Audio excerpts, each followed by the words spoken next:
So what we are doing is we have done so far is moving from concepts to tools to strategies. And today we'll be discussing more in terms of deepening our own understanding on the strategies that we have discussed. So some of the key elements that are integral of those strategies. So today's discussion is on if you find in terms of when we analyze gender inequality, one of the key aspect that comes is in terms of the roles and responsibilities. And the roles and responsibilities in terms of productive, reproductive, and community roles. If we find that the role and responsibilities that women play in reproductive role is huge and disproportionate. So it has both social and economic implications for women. So we are going to discuss today in terms of how important is for us to value women's domestic and unpaid care work as an economic contribution. So what impact it has on women and girls, and how much it contributes to the economy of the household and the nation as a whole. So today we have Mariam Yusuf. So she has been an active participant in cohort 2, and she's from Kenya. So I have requested her to share her views on this theme in terms of importance of valuing women's unpaid domestic and care work as an economic contribution for 15 minutes, and then we'll follow it up with our own discussion. So the floor is open to you, Mariam. Thank you very much for joining us. So are you using PowerPoint or is it Extempo? Okay. For sure. Thank you for the chance, Mr. Damu. Yeah. I received your mail while I was on travel. Okay. So like I didn't prepare anything. I'll just discuss it as I understand. Yeah. Thank you. Sure. If it will be okay with you guys. Yeah, sure. Yeah. Please go ahead. Okay, it's important for us to value the women's unpaid care work, because with it comes with a lot of psychological consequences, especially when she has to balance it with a demanding job. And also, other than affecting her psychologically, there is that part of self-esteem. Her self-esteem sort of drops. She feels like she's just a mere house help or housewife, if at all the work she's doing is not being appreciated or is not being valued with anything else. And to top it all, like in some cultural or family norms, you find that the family or the culture does not approve for the woman to join any labor market. So it reduces even her further by not even being in a position to contribute anything in the economy, or since she cannot earn anything. So she'll end up being just a stay-at-home mom. At the end of the day, she's not being productive to the economy because of even the housework itself is not being valued. So in my case, I think it's more important to value them and even to support them, not just putting it that house chores are just for ladies or girls. Even if both of us are working, when we reach at home, let me go to the kitchen as it should be, or if that is our agreement, and you also maybe clean the table. I cook, you clean the table, or you wash the utensils. Let it be both of us, not just like it's a gender role, or there should be no stereotyping in that activity, so that at least you also feel appreciated even if you are not working. And also women, at the end of the day, this can also make some women can also just choose to stay at home, because like you find them, maybe they're struggling to be in a workplace, but now the payment is not being valued the same as that of the men, despite of them doing the same kind of job. Now that it's like stereotype in a way, or I don't know, gender sensitive or imbalancing. So both of us, for example, are carpenters, but they'll end up paying Mariam 100 euros or something, and this other man being paid more than me just because I'm a woman. So at the end of the day, I'll see like my income is not even worth it. So it's better for me to stay at home and even just take part-time activities, or even just be a stay-at-home mom. So, and also maybe for us to a measure that maybe we can take to help recognize the value of the unpaid work, maybe we can work towards reducing the gender gap in the unpaid care work, like through promoting sharing of the unpaid care work, the responsibilities. So like the way I said, while at home, like we should set the rules in our house. If both of us are working, let's agree when we come back at home, I'll go to the kitchen, you'll help in the dishes, or you'll help with the kids while I do the cleaning.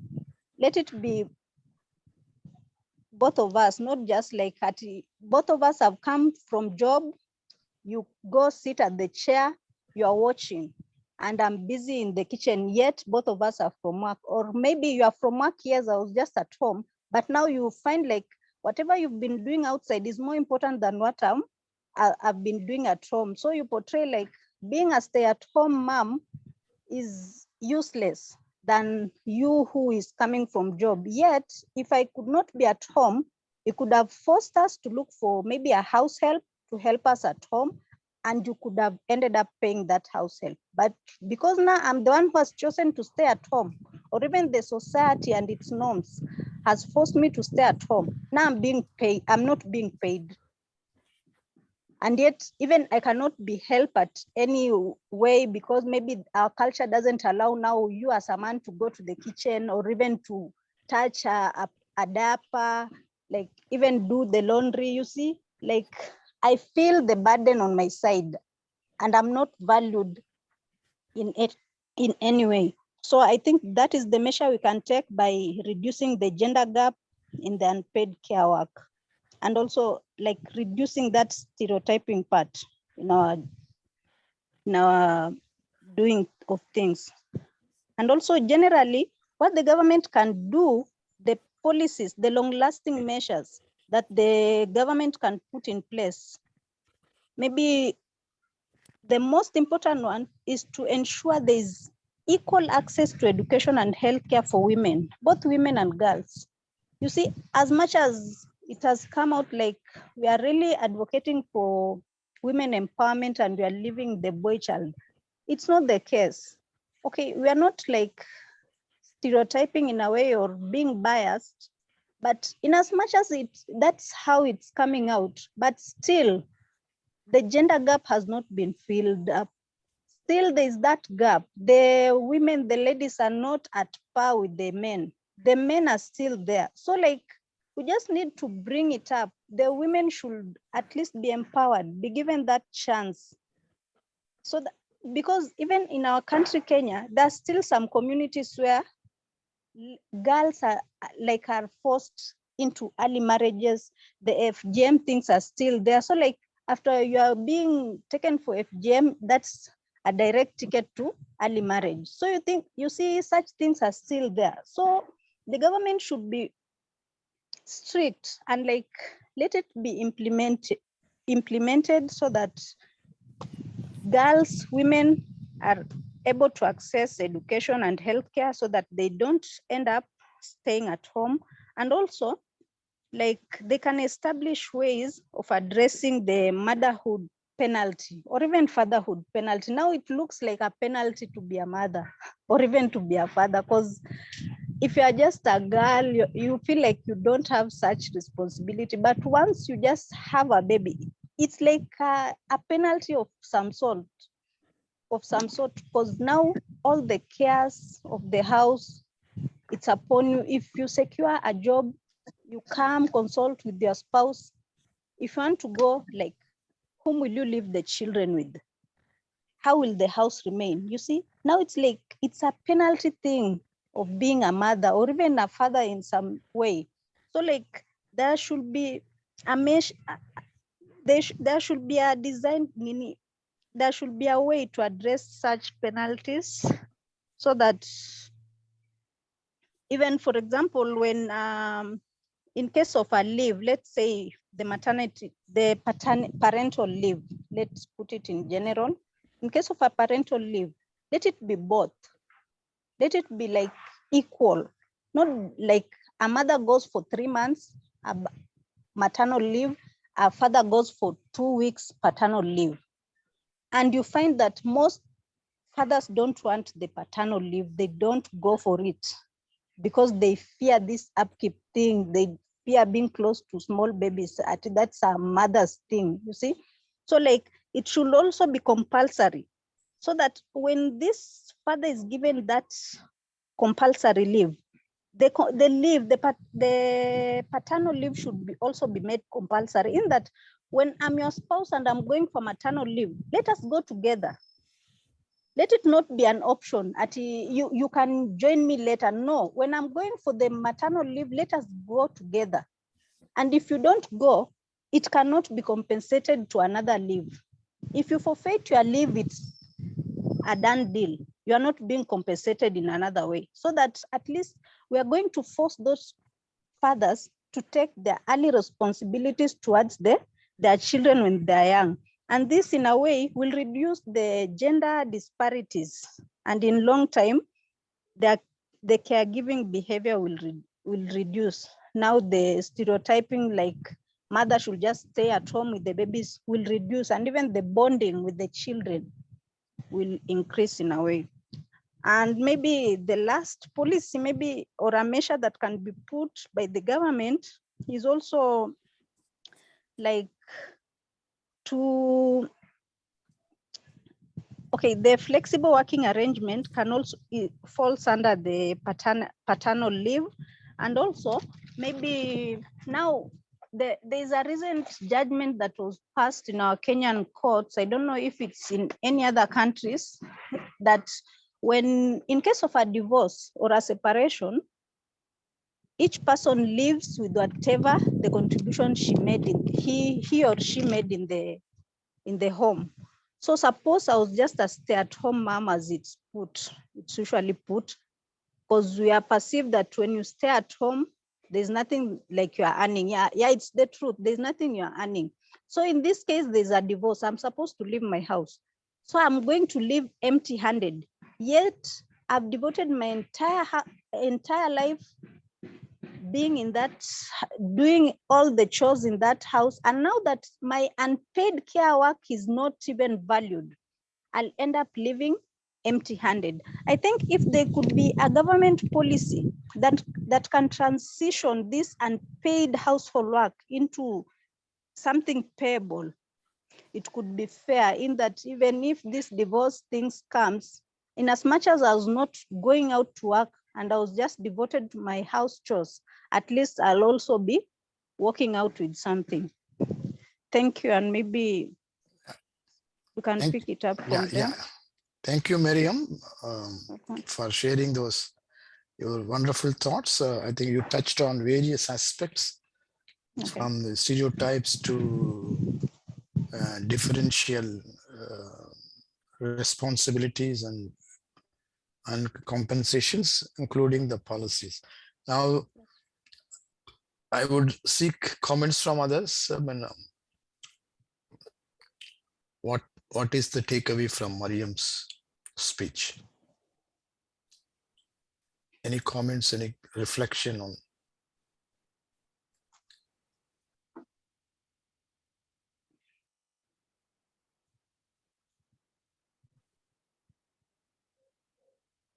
Hello? Yeah, Elena, yes. Please go ahead. this is Veronica. Veronica. Okay, Veronica. Yeah, and there was a rule in Kenya where it is said that you just walk out of the marriage with what you brought in. Okay. And actually, I was equally concerned that this is very recent, like I think a month ago, that it is even women in that panel that ruled that. And now what it places a Kenyan woman is even I was looking at my husband has property. I have contributed in developing it, and it just came as like, if something happens, where am I really standing? So what I think is about not really paying for house chores, because how much can you really pay for what a woman does in the home? But protection of a spouse who is stay at home taking care of children and all those, both men and women, because even there are women who are economically able, so that marriage will not be about what I'm gaining, but it will be a win-win situation. So I think our role will be to get into such policies and really and really what we'll do is we are going to critically analyze it. We're going to bring it out. We are going to take it out there so that equality can be found in that, because here in Kenya, what we get that for women in Nairobi and all the cities, you get you at home doing all the house chores, and even the spouse who's working, they don't even value you, and at the end of the day, it's like even you can't meet your needs, and you are always like on the begging side. That's why Kenyan women, we are really hard working. We go working because staying at home is not completely conducive for a Kenyan woman. Yeah. Thank you. Thank you, Veronica. I think you are raising. I am not aware of this particular policy that you were referring to. I think it is one of the aspects of gender blindness. Is in terms of probably tomorrow we are going to discuss in terms of how the policies can be reinforcing gender inequality in such cases of divorce. So you are blind in terms of what roles and responsibilities the men and women will do, because if you are asking them that they can live with the assets that they have created, because they have contributed in improving or developing the assets, but they are not they are not having control or ownership of that thing. So it's also a discrimination. So you need to look at in terms of when the policies are there, how gender sensitive. That's one thing that probably we need to look at it. Yeah, Helena. Thank you. Yeah. I was listening to Mariam. I hope I got the name right. Yes, Mariam. Yeah, and I just want to maybe adding into what she said, that when it comes to unpaid care work, I think there are policies that really need to be formulated and maybe passed through our parliament, our legislature, so that some of these things can be enforced. But we really need to agitate for it. If we just sit back, I think women are really going to go through a hard time. Then on this judgment that was passed on sharing property on a 50-50 basis, I think it has been misinterpreted.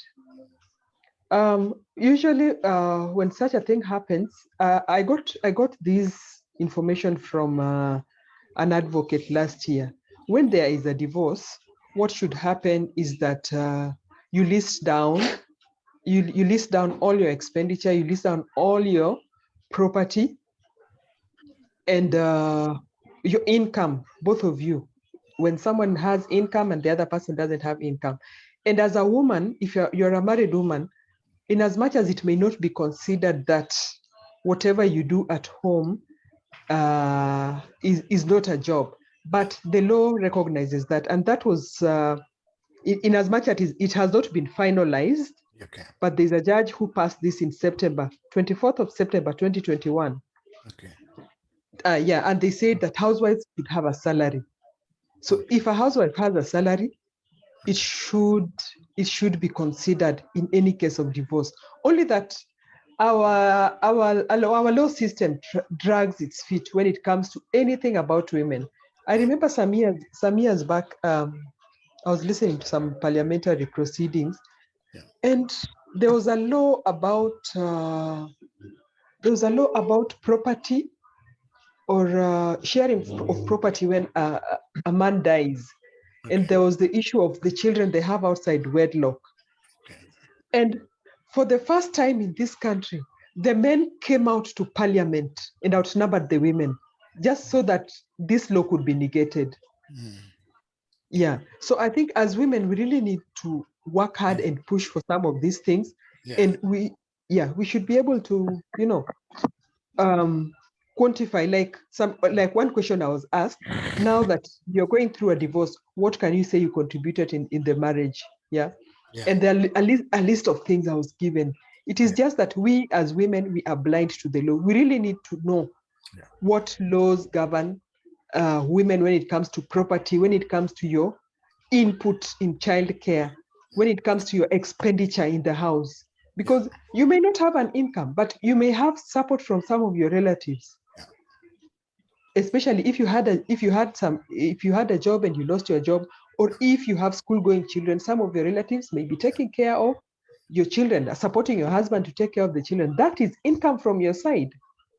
Yeah, so some of these things should be listed. If my brother gives me money to go and pay school fees, that is my income. I should be able to state it. That is my income. I should have evidence that I have this money. I have been receiving this amount of money to cater for the needs of the house. So we as women should really be aware of the law and the things that really work to support us. This thing is not just as blind as we put it. The law, and especially the men, take advantage of it because we are in the dark. We don't know the truth about what is supposed to help us. Yeah. Thanks, Alina. I think the problem is in terms of the one is ambiguity in terms of how do you measure the unpaid care work. And the second one, at the moment, there are no systems that translate the unpaid care work into monetary terms. Because we know in terms, if you see what happens is, let's take two examples. One is in terms of the cooking. The other one is caring children. You find in terms of, if you are cooking in private, it's not valued. But if you are cooking in the public, it is valued, because that's where you find in terms of all the hotels, all the chefs are hugely paid. And if you look at in terms of care work, if you are doing in the private, there is no value. But if you are doing in terms of out public, you are paid, you have a salary. So therefore, somewhere you need to look at in terms of how do we convert this unpaid care work. So because we are not attaching any monetary value to this, so there is an undervaluing of what a woman does, though she does more than men. So somewhere we need to look at how do we convert this either to the existing salaries that are paid, or in terms of wages that are being paid to the number of hours that women put in. Somewhere some system need to come, but I am not aware whether there are any country where there are systems that are there to measure this. So absence of a system also would raise a lot of uncertainty and in terms of confusion in terms of whether we should go for valuing women's unpaid care work. Let's move. Jessica, you have anything to say?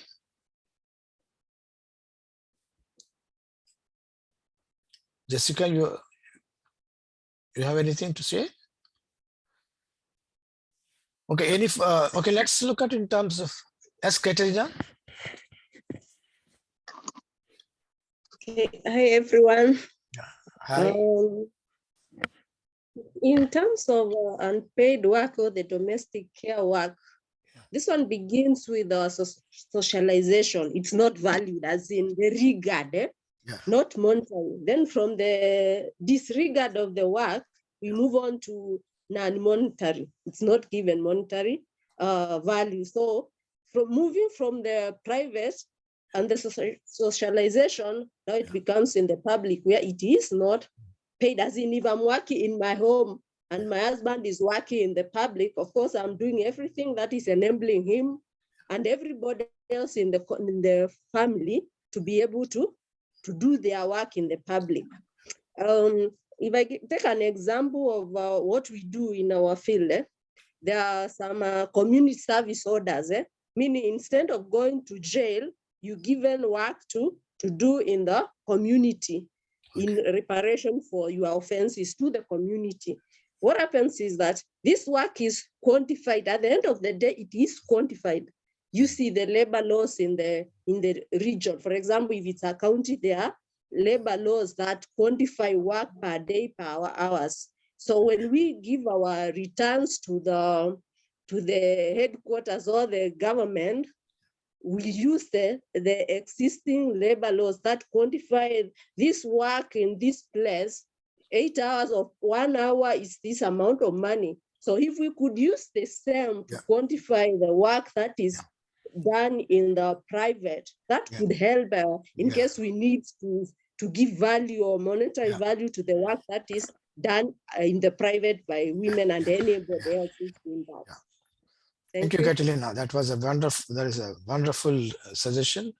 I think we need to look at, because whatever are the existing laws, labor laws, can that inform us in quantifying the work?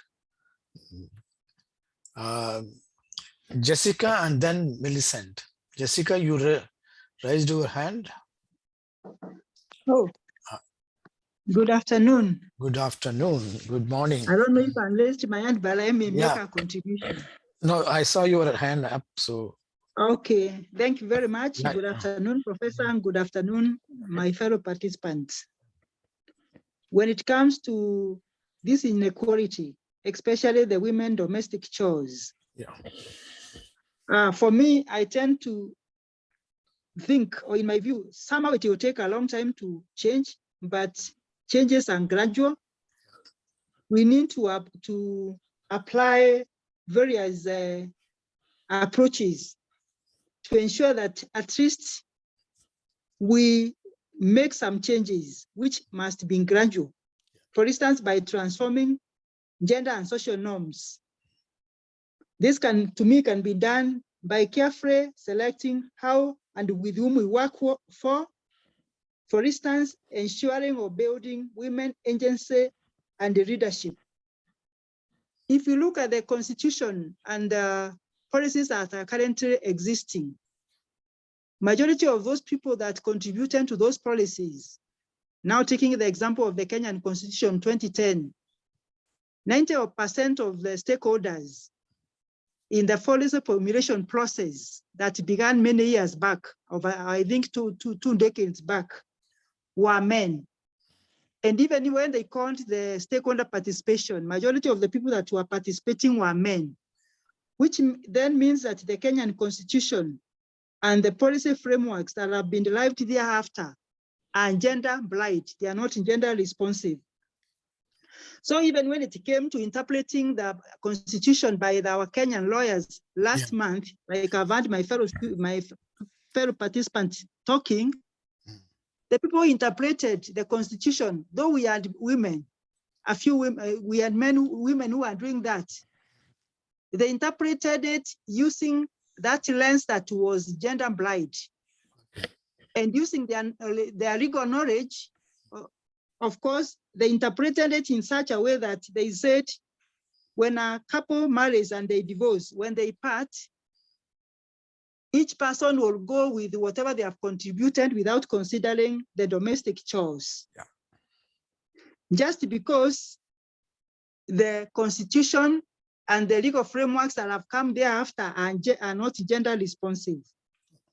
So for me, I feel that for us to be able to change this, we need now to build women agency, the one we learned the last few days, and the leadership, so that even as they are making these laws and as they're interpreting the constitution, they have that capability of understanding what it entails.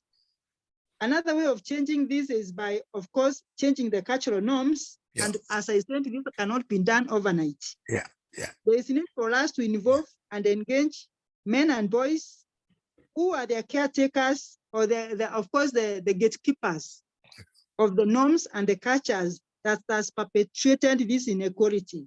Yeah. Another way is by, of course, improving access to and control of the resources that we have. We know that, for instance, in Kenya, only 5% of land is owned by women. And you know, land is one of the vital resources that is required if we were to move forward. And also we can use gender transformative tools like the gender action. We call it gender action learning system, whereby as we continue building capacity, we engage both boys, girls, men, and women in using gender transformative tools such as the vision journey, the vision and vision journey, and also gender balanced tree, where we try to show them that there is no task for men or women, but there's need for us to do all these ones together, but it also requires a lot of resources to do capacity building. That's the little that I can contribute. Thank you, Jessica. Yeah. Millicent? Thank you, Damo. Yeah. I want to comment on Mariam's speech. Yeah. And there is something that she touched on, mental burden. Yeah. I really agree with her that caring work, it causes a mental burden when we involve women, because most women, it becomes so hard for them to cope with the double burden.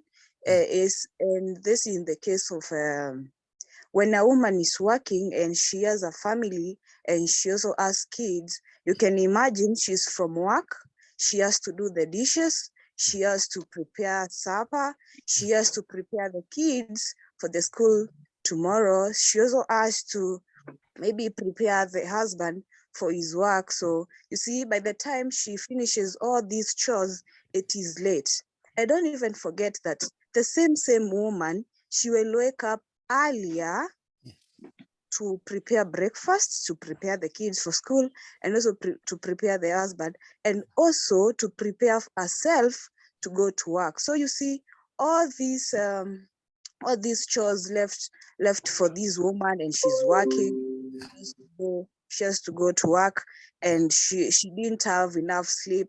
So you see, these things can cause mental burden to this woman. Thanks, Millicent, for bringing that. Let's go further in terms of what Miriam has said, which was endorsed by Millicent. How does this unpaid domestic and care work impacts the woman's employment, women's participation in employment, or in terms of quality of jobs that they take and the wages they get? Let's look at it, because how do you see in terms of existing, how does it impact?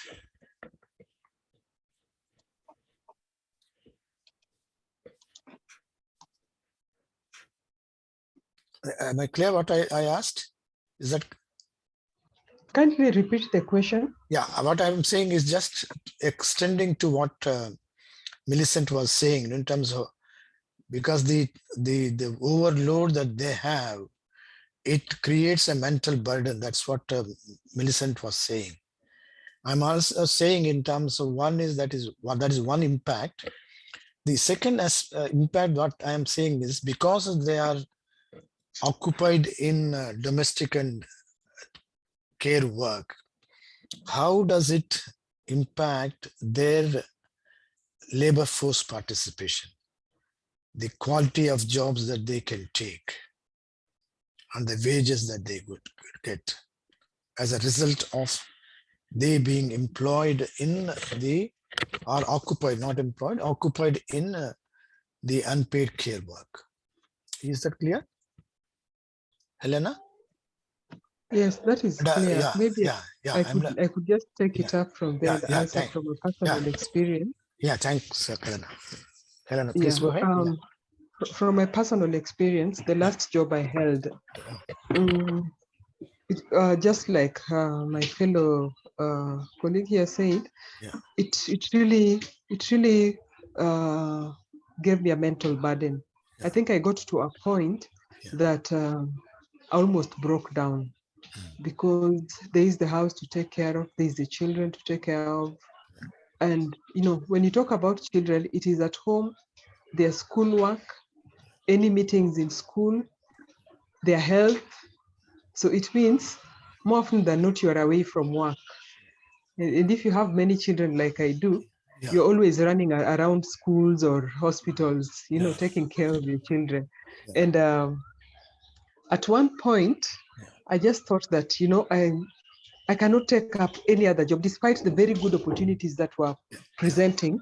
I could not take up any other job. Instead, I resorted to reading online, you know, just to increase my knowledge, and offering to do some things on voluntary basis, just for me to get experience. And one thing I must say I was lucky with was that my employer at that point gave me flexible working hours. I don't know for what reasons, but at some point he just used to tell me, you know, you need to have a flexible working hours if you can, because I think because I was usually quick to submit my reports early in the morning and, you know, go about other things. So yeah, for some reason he gave me flexible working hours. I would go to work at 6 and go back at 8, and I leave at 8 and then go back in the afternoon and leave late in the evening. So this impacted negatively on me, in that I could not take up challenging responsibilities because I didn't see the time. Yes. I had to split my time between taking care of my children and taking care of and working, you know, and that means I also sacrificed a good source of income, you know, because greater challenges means better pay. So if there's no better pay, it means even my output, I mean, whatever I bring home is little. And then as I sacrifice that, when I come back home, then I meet this statement that, you know, we have to contribute 50-50. And I asked myself, 50-50 financially, what happens to the other bit? Yes. And, you know, nobody was listening to that.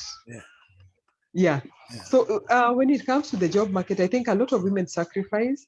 It's either you sacrifice and take up that challenging job with better pay, and that means your children suffer or part of your housework suffer. You have to put up with a house girl who probably does not deliver the way you want. You're not giving your children the attention they need. Or it means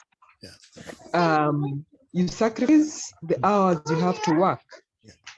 And, you know, in our countries, like in our country here, it's not like somewhere abroad where you can choose to work in certain jobs that are, you know, for a specific amount of time.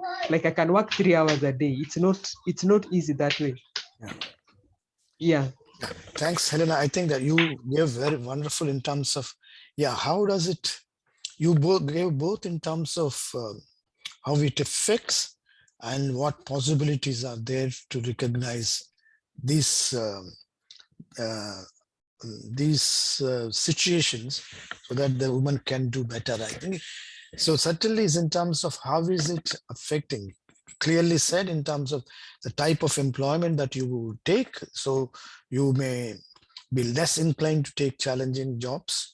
So therefore that will have an effect on the income that you get.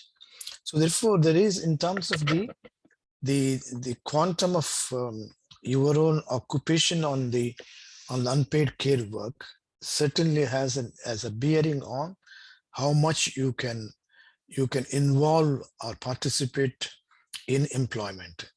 And then one of the things is what you were saying is in terms of, can the employment conditions look at in terms, how do you provide an enabling environment for women to contribute? One of the things is in terms of, can you have a flexible working time? Thanks to Helena for sharing that. Veronica? I agree with Helena and what she's shared. From my experience is since I got married, I could only do online schooling because I really needed to increase my academic levels. I could never go to a face-to-face class because I also had this housework to take care of.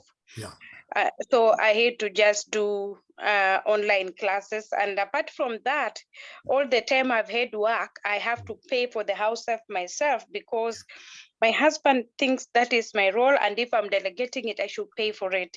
So which means all the time I'm working, I have to be paying for the house help. So you get that again, you will have some financial strain because there is much expected on your money and all that. So at the end of the day, it is just the same as not just working unless you are very proactive. So with the women who do not have much energy and zeal as me, you can never increase your education levels because of the responsibilities you have at home. The second, you can never own anything because you are expected to contribute as much to the home as him because you left. You shouldn't have left the house in the first place. So, and then also another challenge I had was I took a job very far away from my home, Nairobi, and I've been looking for a job to go back home because it is not just okay, like with him handling the children, so the mom has to be back home. So certainly women will never go away, like you go all over the world to work because the responsibility of raising children is on us. And most of the time, if your marriage goes wrong, they'll be like, to be blamed on you. Yes. Thanks, Veronica, I think, for sharing that very personal situation. I think that's where we need to look at in terms of why are we looking at the household work exclusively women's domain. I think that's where I think we need to start questioning it. Is the household work entirely women's responsibility, or is it a joint responsibility? I think that's where in terms of the redistribution of roles and responsibilities are important when we look at in terms of the unpaid care work. Thanks, Veronica, for sharing that. Anyone else? Let's look at in terms of how does that, we saw in two places. One is in terms of the type of jobs that you take up will be restricted because of your own responsibility at home. The second one, what Veronica brought in, is in terms of demand that you need to compensate that at home, which means you need to meet the cost of those chores at home because you are working. I think that these are two which is direct bearing on women. So anything else in terms of how does this affect your own? I think there are two. We'll come to the mental burden afterwards. I think let's look at in terms of economically, how does it affect? Anyone else? Let's ask the men in the group. I saw Paul. Paul, can you share your views? Rather than only looking at women sharing about this, what do you think? You have Jaharul, you have hello, Paul. Yes, Paul, please go ahead. What is your take? Yeah. I've got nothing much to share. Yeah. My take. Yeah. My take would be like education increases women's chances of Yeah. participation in the labor market. Okay. And then when you look at the issue of marriage, you find that it's got an impact negatively on the female labor force participation. Yeah. So you find that women are disadvantaged when they stay home, like mothers stay home, and they are not taking parts in the development of the economy. So they're always lagging behind, you see. So it's not fair. That's my take. Yeah, but what's your view on considering the women's unpaid work as economic contribution?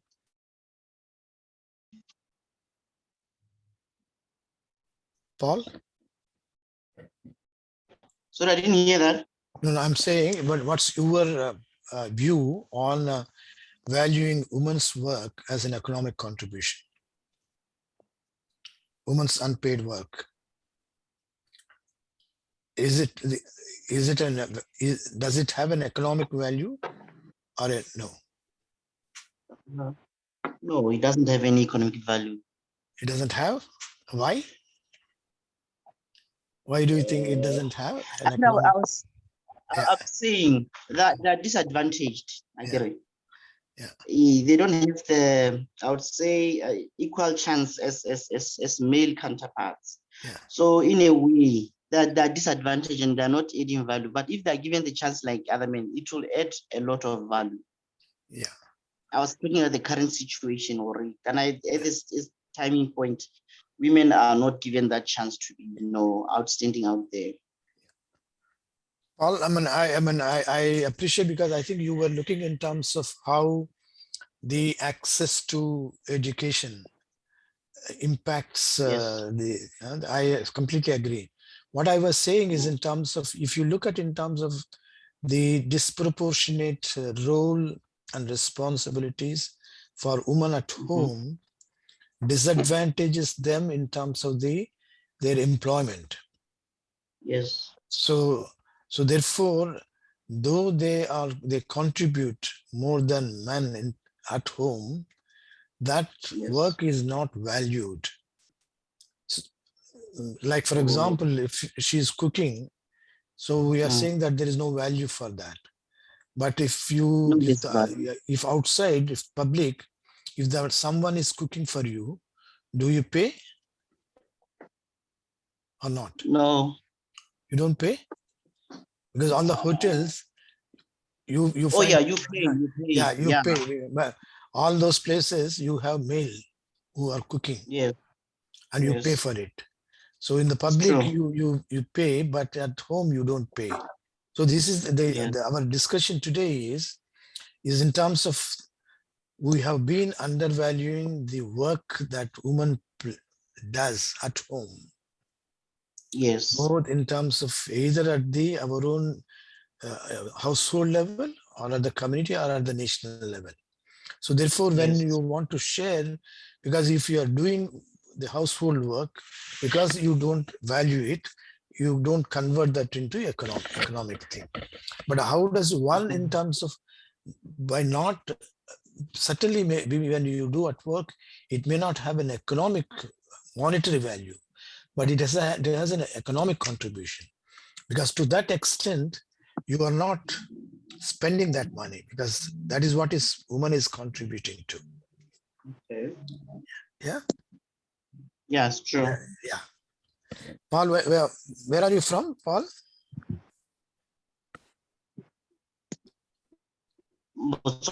Botswana. Okay. Okay. So do you see my point, Paul?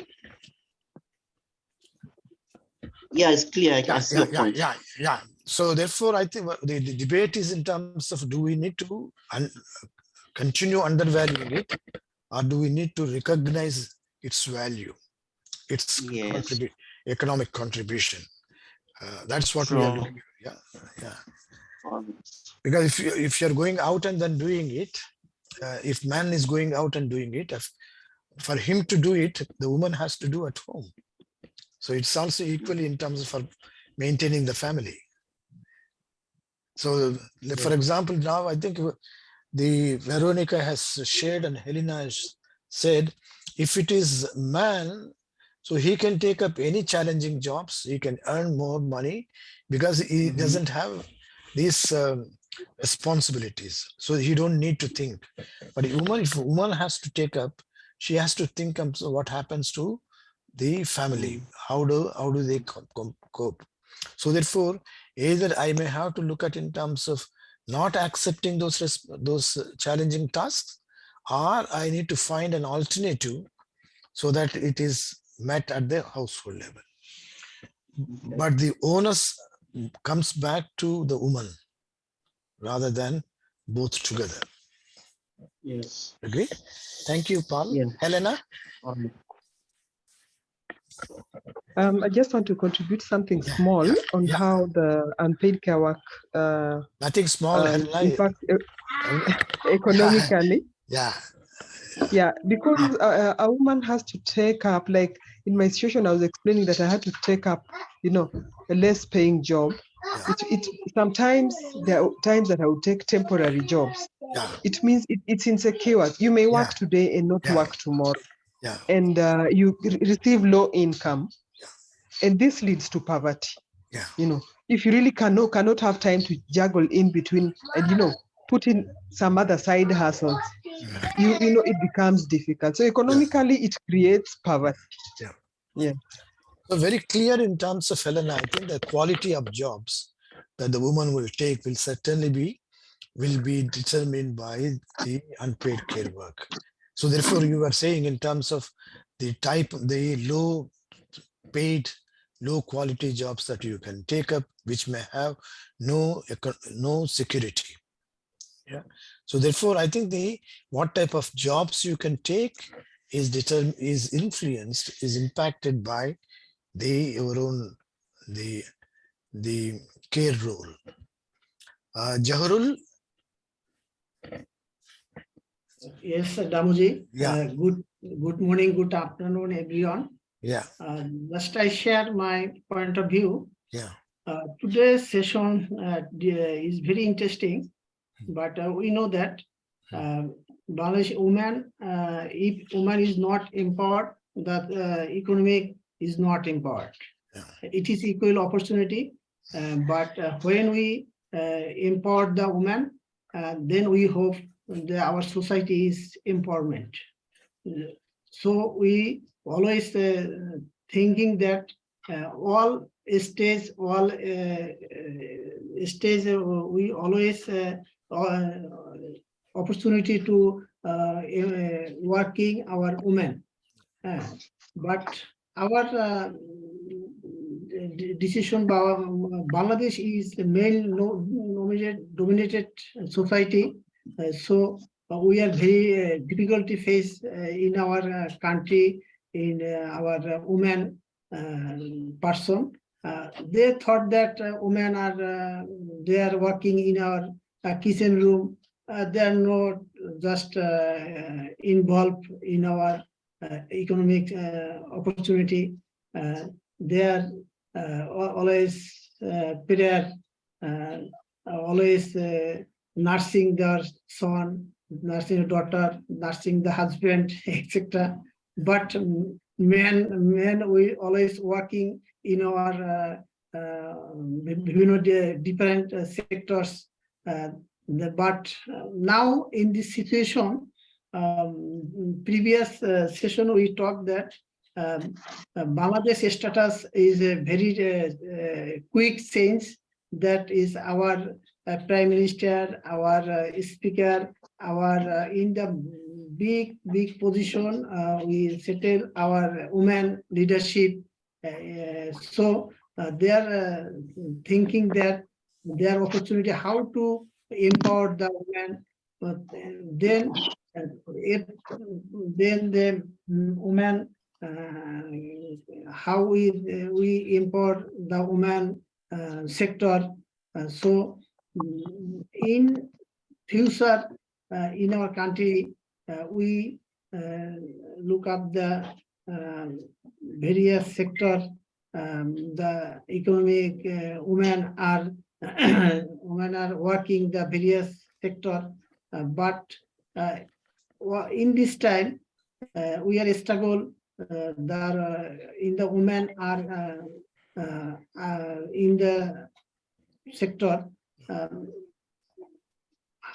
There no money, but there some little money, but men and women are working in same place the same time. By example, in BDT, in 8 hours times, man is working 800 BDT taka, but women get 600 or 500 taka. But it is not a reality. But they are spend their same time by spend their equal women and women, but it is the most status in our society.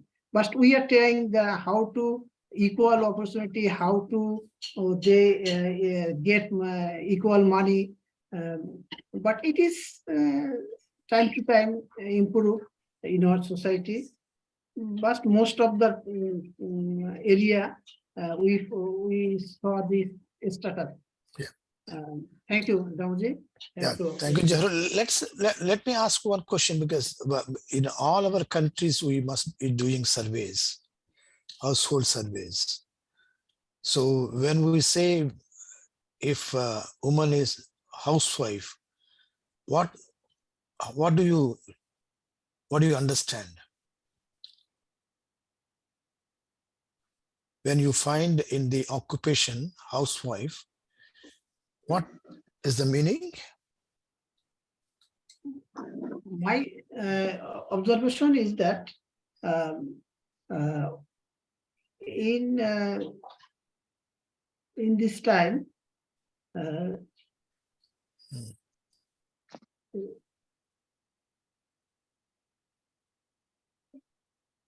just to share after a few minutes. Thank you. I think Carolyn has given another perspective. I think it is also in terms, that's where in terms of if man is performing at work, woman also has contributed indirectly. That's what she's saying, because he doesn't need to worry about household because she's taking care.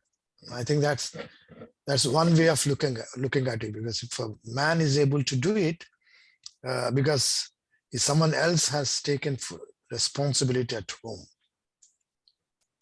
Can you elaborate further, Caroline? Your point?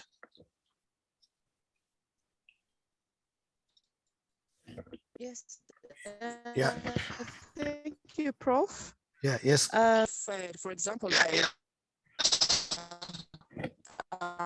housewife. Yeah. Then who is what comes home and finds a hot meal, neat clothes, an enabling environment at home. Yeah. Then he is at peace to concentrate on his work out there for the monetary of it and for the value.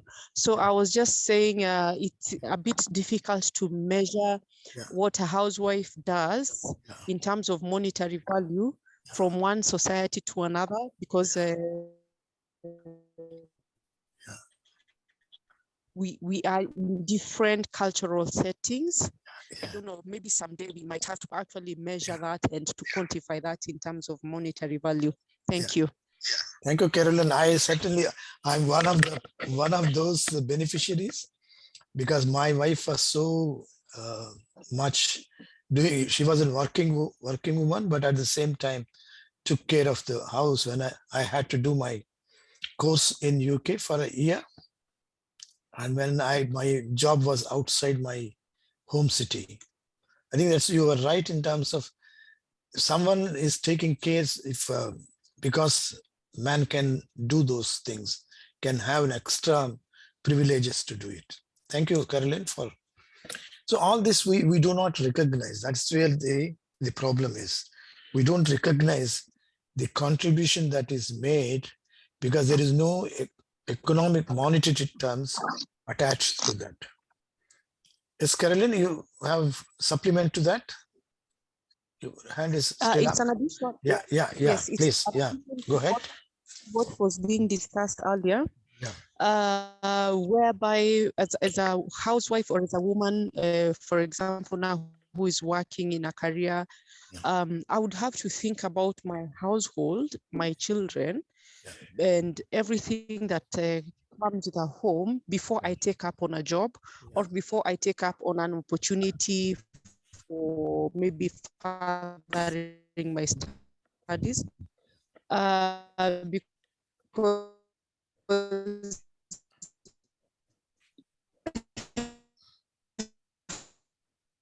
for me,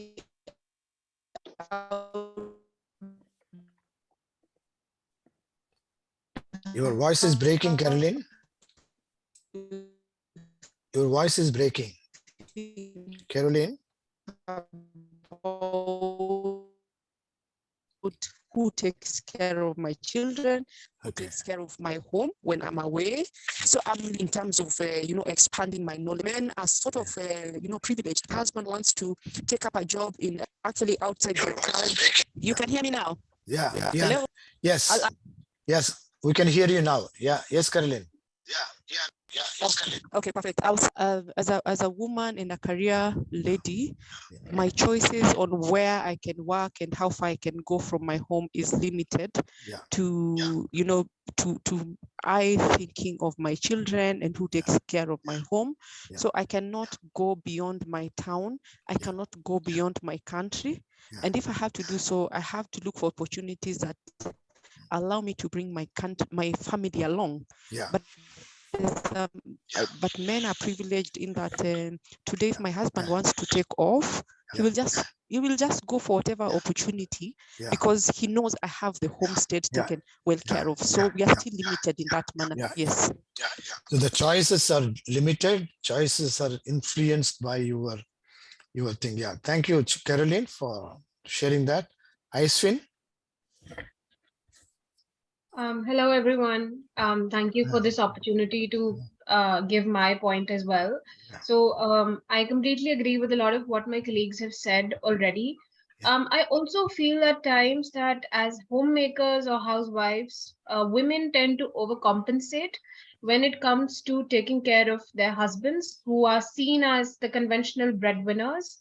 And they make sure that all their jobs are done perfectly so that whenever the husband is back home, there is no scope for complaint. He gets a hot meal, all his clothes are ironed, all his other small things that make him happy are done and taken care of so that he is happy with her, and she also gets that recognition that you've done your job perfectly. So I feel like oftentimes women as homemakers do not get enough credit for whatever they sacrifice in their personal and professional life. Often in India, at least, there is this belief that if you want to have a career, you must also prioritize your family life. At no point in time can you not prioritize them. And if ever a woman, specifically if she's had a child and she's having difficulty in taking care of all the responsibilities of being a new mother to a newborn baby and her household responsibilities and everything else, there's often this understanding that the woman is told to leave her job, that it's okay, leave the job, why do you need it, your husband is providing for you. And of course now circumstances have changed than they were, say, probably 20-30 years ago. We have access to hiring house helps, nannies who can help the working women in taking care of their children. But more or less, the responsibility of caregiving, caretaking always falls on the shoulders of women, no matter she be a teacher, no matter she be a CEO of the company or president of India. So I feel like this mindset that we have that, where, a man is never asked when he's getting promoted that, okay, so you will be required to put in more hours. Do you think you'll be able to manage at home, your responsibilities, everything? No, he is not asked such questions. He is just given the promotion based on his professional capabilities and similarly other things. Whereas when it comes to a woman who's getting a promotion or say similar something like that, often there is this mindset that, oh, will she be able to put in long work hours? Will she be able to give her undivided attention to the project that she's being hired for, and so on and so forth. So what I want to try and tell here is that it is important that we don't see man and women as gender this thing, but we see them and we promote them and we give them like we test them on equal cerebral opportunities. I am not saying I want to beat somebody up and be all in the name of women empowerment. No, I'm not asking that. All I'm asking for is equal opportunity based on my merit, and that is what I want in society. And I feel like we don't emphasize on this enough, and we must, because I feel being a homemaker, it is a full-time job. Yeah. And it is. Nancy, can you please mute? Yeah. Sorry. As I was saying that I feel like women, homemakers do not get enough credit. It is a full-time unpaid job for which they are not, their contribution is not recognized and they are not given enough credit for. This is what I wanted to say. Thank you so much. Thank you, Aiswin. I think what we need to look at in terms of is, we need to be critical about Aiswin is about the equal opportunities. I think the ability or the conditions for making choice is limited for a woman than a man. Even when you give an equal opportunities, but they are at a different level playing field, but the type of roles and responsibilities that continue to permeate at all things, the women are at a disadvantaged position to make a choice. So if you provide equal opportunities, can they, let's say for example, leadership positions. Why are women not in leadership positions? Because it demands more responsibilities, more work, all of those things. So the woman has to think so many times before accepting it, because she need to look at how do I balance it. Whereas in the case of men, it need not, because he can make a choice to take so we need to look at in terms of, while we respect equal opportunities, but we also need to be conscious that whether the woman and other gender are able to access equal opportunities. What are the factors that may hinder them to access the equal opportunities, and then probably provide those measures that will also help them to equally compete. Anyone else? Nancy?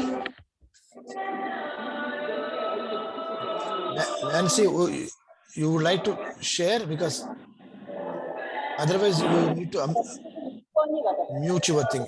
You have a point to make, Nancy?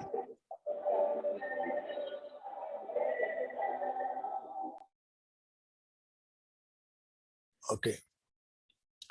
Anyone else? Veronica? Mine will just be maybe an AOB. I would like clarity about equity and equality, because I'm getting a lot of confusion. Most of the time, people are using gender equity where they're talking about bringing women and men at the same level. So I'm getting confused. Are they misusing equity, or am I who is not understanding equity versus equality? Yeah, I think unfortunately, Veronica, I think we use these two as a synonymous, although they are two different ones. I'll take in terms of the equal opportunities to education, to employment, everything that you give. So you can say that everyone can employ. Both men and women can apply, you can employ. But the type of work that you are asking them may not be convenient for women to take it up. That's where we shown on the first thing in terms of opportunities may exist for everyone to access, but I may be at a different levels. I may not reach to that place, to that. I may be equally qualified, but I have other barriers, other factors that it will not help me to reach that. So equity is to see whether I redistribute the situation so that I can have access to equal opportunities. So therefore, equal opportunity is more in terms of providing opportunities, whereas equity is redistribution of resources. How do I redistribute so that people can access equal opportunities? If I am tall, maybe I don't need any assistance, but if I am short, then I need something where I can stand and access that opportunity. So therefore, equal opportunity is as you are providing everyone opportunities. But whereas equality is in terms of you are equal to access. But equity is for me to be equal, how do I compensate my existing situation? What is an extra thing that need to be done? That's where the positive or affirmative actions must come. Because the woman and the other gender have been subjected to a discrimination and deprivation. So therefore, the type of education that they have, the type of skills that they gain will certainly be different to men who may have privileges to have it. So how do I compensate? I compensate in terms of dividing differential procedures or helping additional measures for women to compete with that? So that is the equity. Equity is in terms of taking how the individual's needs are and how do you meet the needs, whether you distribute this, redistribute this. Veronica, did I make a distinction? Yes. Yeah. Yes, thank you. So yeah, I think I am not against equal opportunities, but I am only looking in terms of equal opportunities is equality point of view. But if I have to access that, if I need to be equal, then the equity need to come into place. If everyone need to have access to equal opportunities, then we need to look at are we at the same level playing field? If not, what is that we need to do it? But certainly we know that, see, for example, if you are looking for a running race, the normal man and the person with the disability, do they have a same level playing field? They are not. So how do you compensate that? If you are looking in terms of a leadership position where you need more time, more work, and if you are expecting women also to compete, do you provide an additional measure where women can compensate? Women can do it. That's where the flexible working time will come. You cannot, because more and more when technology is coming, there is every possibility that you can do it at different places without being physically present. So equity is a principle, and equality can only be attained if your equitable principle comes into place. So both are important. Equality and equity are important, but one cannot be compensated with the other. Okay, let's listen to others.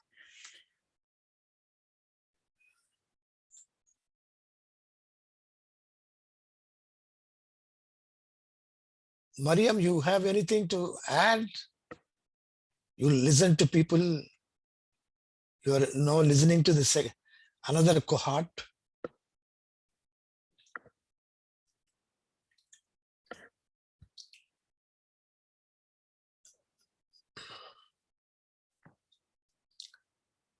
Vanjiru, because I saw you seem to be, is this the first time that you are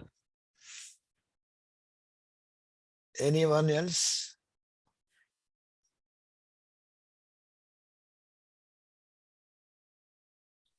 Hi. Hi, Anjuru. Yeah. Yeah, how are you? I didn't get what you said.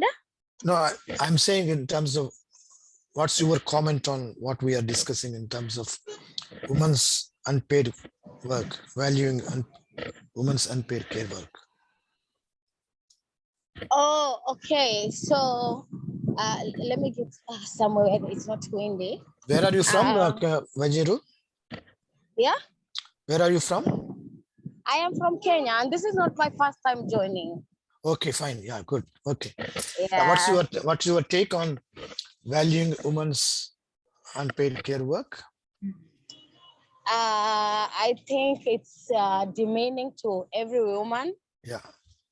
I feel that women are taken advantage of in terms of not getting paid.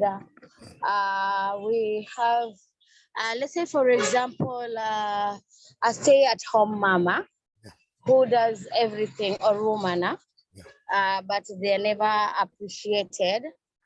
And the big question will be, you are only staying at home, so what have you done? And to me, that looks like because of our status as women, it's demeaning and it's demoralizing. So you'll get women who are frustrated, and they'll take all the frustrations to their kids because they feel unappreciated for all the hard work they have been putting in raising a family. Yeah. Thank you, Wanjira. Catalina? Catalina and then Messenger.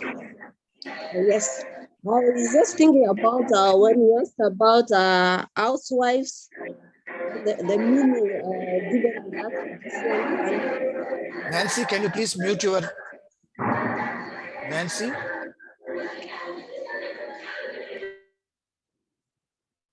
Nancy. Okay. Nancy, can you mute? Yeah. Okay. Thank you. Yeah. Catalina. Okay. I was thinking about your question on the meaning of housewife in different countries. Yeah. In Kenya, housewife means a stay-at-home wife who is thought not to do anything apart from the domestic chores. Yeah. Sometimes back, I was interacting with some students, girls, in a secondary school.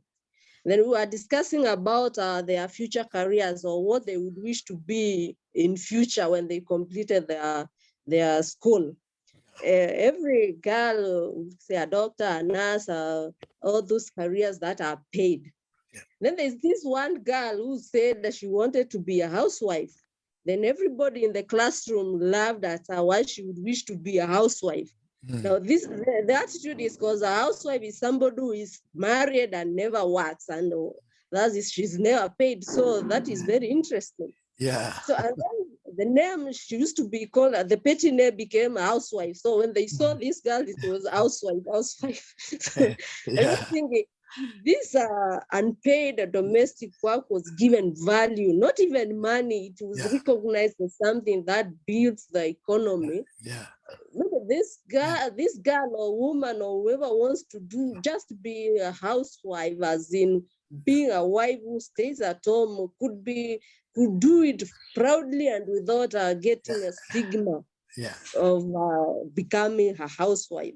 Yeah. Thank you. Thank you, Catalina. I think, that's why I think we are all part of that problem, where we have seen housewife as something which is not valued. Thank you, Catalina. Messenger? Thank you. I think really a lot has been said in relation to the work that women do in the house, how it's undervalued. I think the only little thing that I want to add is that a comment in terms where people were saying that maybe when it comes to things like divorce, then you find that the woman might go away without anything. And just to say that I think now here in Botswana, things have changed. If you are married, because you would either be married in community of property or out of community of property. So if you are married in community of property, like most of us, the older ones, we find that most of us are married in community of property. So should it happen that you divorce, it doesn't matter whether the wife was working or not working, or any one of the partners. Whatever you have is just divided 50-50. Just like that. And if the children are no longer minors, they might not even be included in what you are dividing among yourselves. So in that way, I think it really goes a long way in showing that the woman's work in the home is valued, because it's like that shows that the woman has contributed equally in what they have. They might have not been doing work that is paid, working in the home, but the fact that, like it has been said, the fact that, you know, she makes the home comfortable for everybody, and even the husband is progressing because of the support that they get from the wife. Yeah. So I think that then really makes things better. Yeah. Rather than to think that somebody who is working at home is not contributing towards you know, the welfare of the family. Yeah. Thank you, Mesajo. I think thank you, Helena Ops. I think you made a very instigative comment, because we often say housewife. Do we also say house husband? Are husbands who stay at home and do all the work that a housewife would do? Okay. I think Helena, Helen, which part of this that you use a housewife? Hi. Yeah, Helen. Yeah, we have in my country, in the UK, we have house husbands. Okay. There are plenty of wives or partners, because many are not married, but couples that live together and have children together. Okay. And the wife may be the higher earner of the two, and it may make more financial sense for wife to go out to work, and rather than hire or buy somebody, spend money on a carer, the husband will stay at home.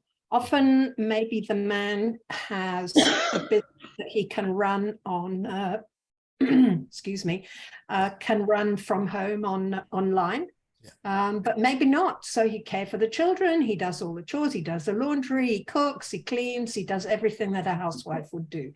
So in a more egalitarian, equal society, those things are perfectly possible, and there's no shame in it. It's considered a very valuable occupation. Yeah. Thank you, Helen, for sharing that. I think that's where I think we need to move to.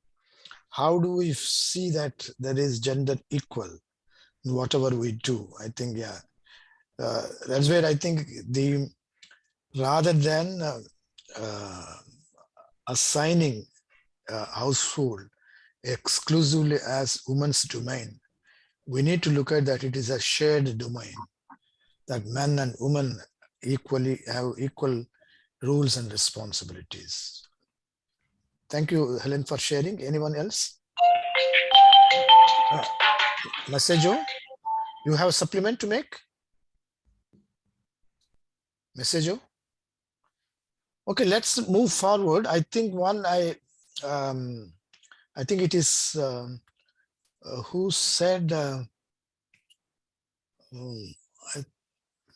I'm just trying to see.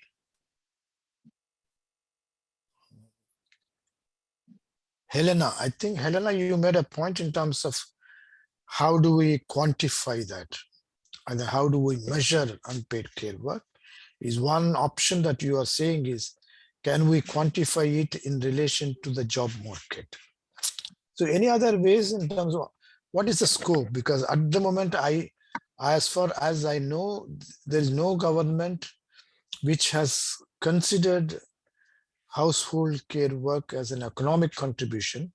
If it has recognized, then it should be part of the budget. Budgets doesn't include the domestic care work. So what is their scope? One, Helena has given one option. What are the other ways that you can measure unpaid care work? You can give a monetary value to. Jessica? Taking the example of Kenya, for instance, well, thank you very much, first of all. Yeah. We find that women contribute, research has shown that women contribute about 4.4 hours extra work doing domestic work compared with men after performing their productive and community task. Taking a 24-hour clock, if you look at that 24-hour clock, from the time a woman wakes up until the time she sleeps, and you apportion the work that she does for domestic task,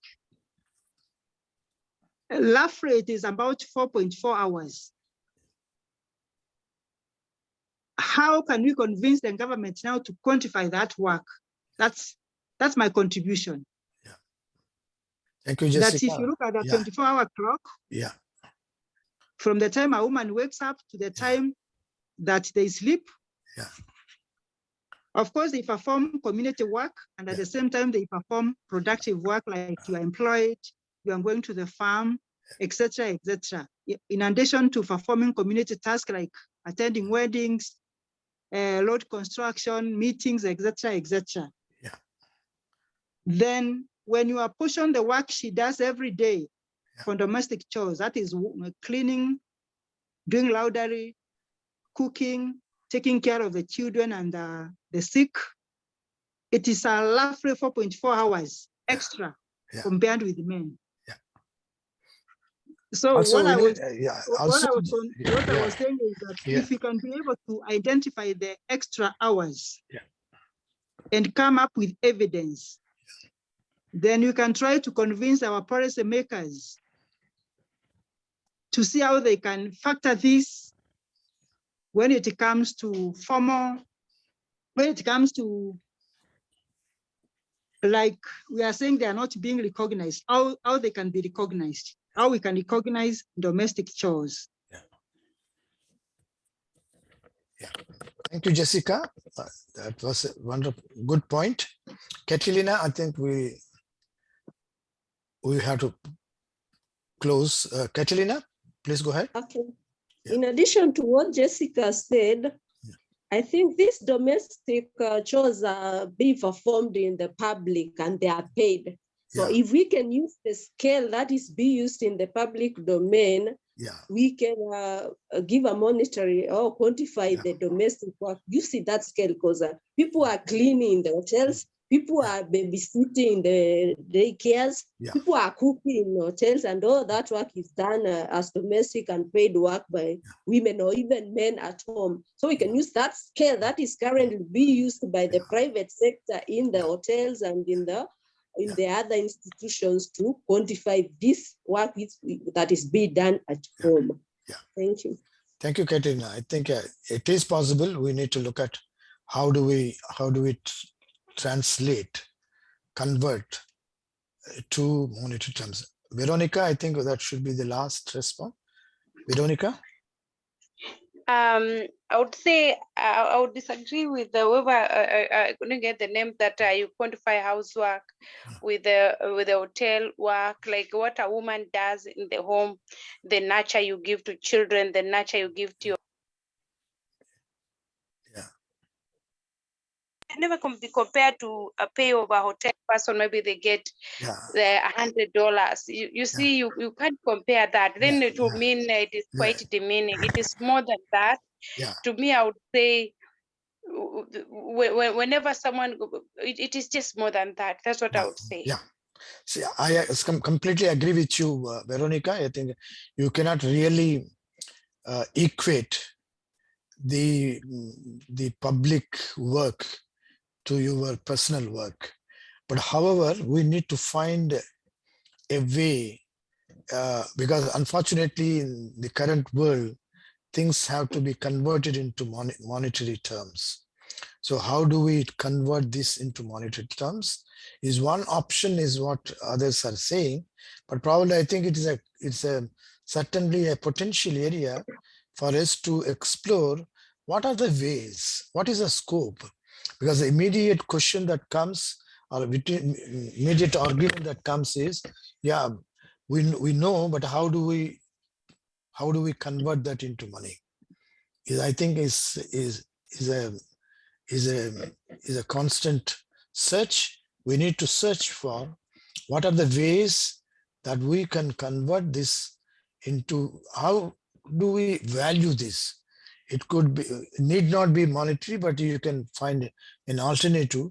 But how do we value the work of the domestic chores and unpaid care work? Does it have no value? Certainly it has a value. We have seen it has a value because it impacts the employment of women in particular. And there is someone taking care, so there is others are doing their work. So certainly is associated with the economic contribution. So the question is, what is the scope of measuring that? How do we convert that into monetary?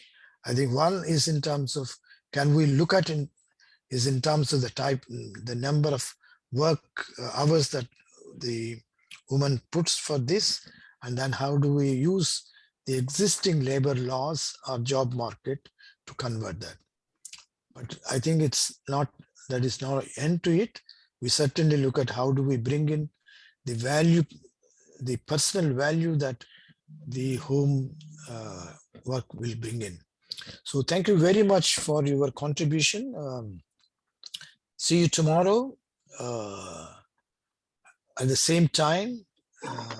Jessica, you have something to add? Or we can close for today. Okay, thank you very much. See you tomorrow at the same time. Thank you. Bye-bye. Yeah, thank you.